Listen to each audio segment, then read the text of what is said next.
Salut à tous. Alors aujourd'hui je suis tout seul puisque mes deux acolytes sont pas dispo, mais en même temps je voulais vous parler de films de la rentrée que j'ai vus et voilà, ça peut faire une petite vidéo et notamment de ce film qui a pas mal de succès en ce moment, qui est intéressant et qui avait fait grand bruit à Cannes, qui s'appelle Sirat d'Oliver Lax. Et c'est un film qui est très original tout en ayant des références assez solides.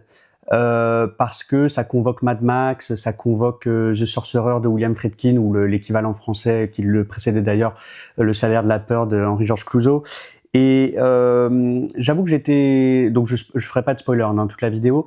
J'avoue que j'étais vraiment envoûté pour la première partie du film, parce que la façon dont il filme les rave parties, parce qu'en fait c'est dans le milieu des rave parties et puis d'un père qui cherche sa fille disparue dans un milieu dont il n'a pas l'habitude, et il va rencontrer comme ça des ravers, comme on dit, avec son fils. Ils sont en fait au Maroc, dans le Sahara occidental, et la manière dont la fête est filmée, les enceintes, la poussière qui s'infiltre partout, les corps qui dansent, cette transe qui commence à survenir, j'ai trouvé que c'était assez fort.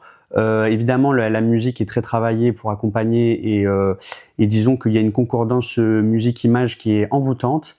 Il y a aussi ce côté de la description d'une errance de ce père qui cherche sa fille avec son fils, qui va rencontrer une autre forme d'errance qui est celle de ce groupe de ravers.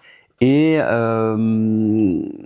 donc l'interaction entre ces deux errances va produire quelque chose d'original. Et il y a aussi le fait que le film s'intéresse aux marges, donc ce monde hors société, qui va rencontrer le monde voilà, d'une autre marge qui est le Maghreb, en marge du monde occidental littéralement, et ça va produire des étincelles. Alors moi, le souci que j'ai avec le film, ceci dit, sans spoiler, c'est que cette étincelle justement va produire un basculement, et je trouve qu'à partir de là, le basculement qui fait son effet à mi-film, enfin il y a vraiment quelque chose de frappant, et une scène de cinéma quand même assez originale, mais ça conduit ensuite le film dans une dimension, une atmosphère assez différente du début, et on n'est plus on s'enfonce plus dans une espèce de trip envoûtant qui deviendrait peu à peu poisseux, ou qui deviendrait peu à peu une émancipation à l'inverse. Non, là, en fait, on tombe dans une sorte de banalité mécanique de la punition, et moi j'ai un peu plus l'impression d'un cinéaste qui, à partir de là, méprise un peu ses personnages en faisant de la chair à canon, en fait, tout simplement, au service de ses idées, idées qui me paraissent pas non plus très profondes sur cette histoire de fin du monde, le monde qui rattrape les gens qui veulent s'en extirper. Bon, je suis un peu moins convaincu par cet aspect-là. Et voilà, les personnages deviennent un peu le jouet de l'environnement et du réalisateur. Bon, donc j'ai quitté le film avec honnêtement un petit goût amer en bouche, parce que je trouve qu'il y a vraiment de la qualité dans le film, mais la trajectoire me satisfait trop peu.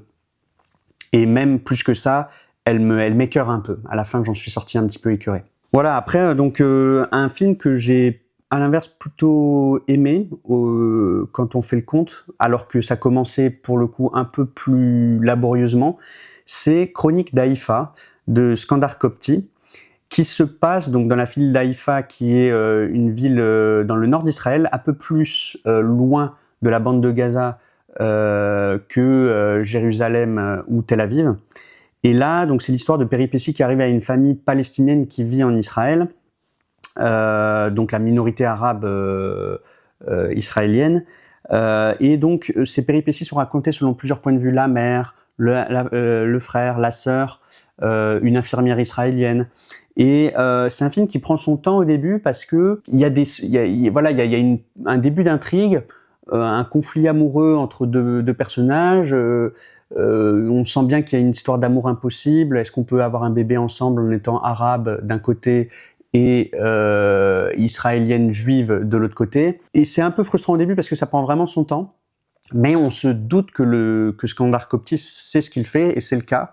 Il tire un fil par-ci, il dévoile une autre facette par-là, et finalement, il peint peu à peu la peinture édifiante d'une société israélienne qui est gangrénée par la discrimination, par la ségrégation des Arabes, la peur de l'autre. L'armée est érigée en valeur refuge. Et il y a notamment cet aspect sidérant qu'apparemment il existe des organisations plus ou moins informelles, plus ou moins tolérées par le pouvoir, qui recherchent en fait des grossesses issues d'une union arabe-juive pour faire avorter la mère. Et c'est atroce en fait. Et le film, c'est extrêmement bien montré, c'est assez subtil comment c'est amené. Voilà, moi j'ai apprécié cette subtilité du cinéaste. Parfois pour des thèmes qui ont été vus ailleurs sur l'impossibilité de l'amour dans deux milieux différents, mais c'est un thème qui se démode jamais, j'ai envie de dire. Et puis au centre, il y a un beau personnage d'une femme forte qui veut se libérer des carcans traditionnels que veulent lui imposer ses parents. Et voilà, ce personnage féminin d'émancipation, on n'accepte pas sa liberté, mais elle, en tout cas, ne veut pas y renoncer. Donc plutôt un beau film que ce Chronique d'Haïfa. Alors ensuite, j'ai vu un film japonais de fantastique horreur de Genki Kawamura, que je connaissais pas personnellement, qui s'appelle Exit 8, le film. Et donc c'est en fait l'adaptation d'un jeu vidéo où en fait on est coincé dans le métro et on doit repérer les anomalies dans un couloir qu'une boucle temporelle et spatiale nous amène sans cesse. Et en fait, dans le film, le dispositif est assez réjouissant, en tout cas au début, parce que on est avec le protagoniste à rechercher les anomalies qu'il va déceler dans le couloir de métro, qui est évidemment est assez inquiétant. Hein. Il y a des petits détails inquiétants qui vont se faire jour petit à petit. Et donc il y a un côté ludique clairement qui est bien retranscrit dans le film, qui se prête bien au cinéma aussi, qui a une paranoïa, une horreur qui s'installe, cet aspect-là dans l'atmosphère est assez réussi. Après, je trouve quand même que le film a une intrigue un peu trop ténue et une progression trop peu satisfaisante pour vraiment exprimer son potentiel. Il y avait un bon potentiel.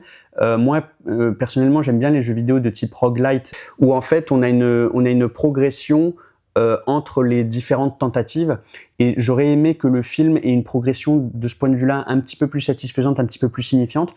Là, en l'occurrence, on est plutôt ramené à un discours sur la paternité du protagoniste, est-ce qu'il va l'assumer ou pas, et un petit peu ce discours, il faut être civil en public, avec une jeune maman qui se fait gronder dans le métro par quelqu'un qui ne supporte pas que son bébé fasse du bruit.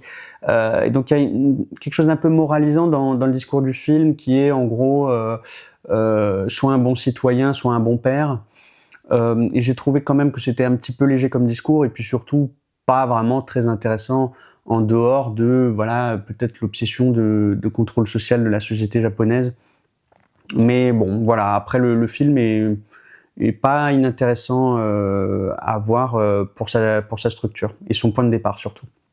Et alors ensuite j'ai vu Fils 2, qui est un film de Carlos Abascal Peiro, et j'y allais sans avoir vu la bande-annonce. Je pensais que c'était un thriller politique, et en fait c'est pas du tout ça, c'est plutôt une comédie qui assume franchement un côté potache. Et bon, j'ai trouvé ça un petit peu indigeste quand même par moment, d'autant que la peinture du milieu politique est pas vraiment fine, pas très intéressante. Ça se contente un peu de flatter l'image du tous pourri, tous guignol un petit peu, avec des grosses ficelles qui ménagent aucun début de vraisemblance en fait. Alors, il finit par se détacher du film une certaine sympathie pour la galerie de personnages qui, pour le côté comédie, on rit ou pas, on sourit ou pas, mais voilà, il y a effectivement des personnages qui peuvent être touchants à certains moments. Mais voilà, le tout est construit avec tellement de gros sabots que personnellement, j'en suis sorti là aussi un petit peu écœuré. Voilà, bah, ce sera la fin de cette courte vidéo, mais on revient très vite avec Théo et Thierry parce que de grosses sorties nous attendent dans les prochaines semaines. À bientôt.